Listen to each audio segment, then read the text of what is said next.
Hello guys, Andrew here. Welcome back to Drew Tutorial. And in this video, I'm going to show you how to create a collection on Facebook. To create a collection, you can approach this two ways. You can either go ahead and click on save in the left hand side. And from here, you'll find a new collection on the left. Click on create a new collection. You can give this a name. So you can say, I'm going to give this one what I like, for example. And just go ahead and click on create, and that's going to create a collection for you. Alternatively, if you're on Facebook and you're scrolling through and you find a post that you like, you can easily go ahead and create a collection for that. So you can just simply click three dots here, and you can just say, for example, save.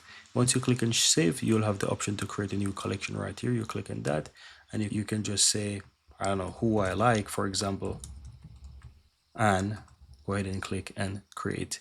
That's going to go ahead and create it for you, and also save that post that you want to save in that collection. And then basically, once you click on the left hand side, you will see that you have those collections there available.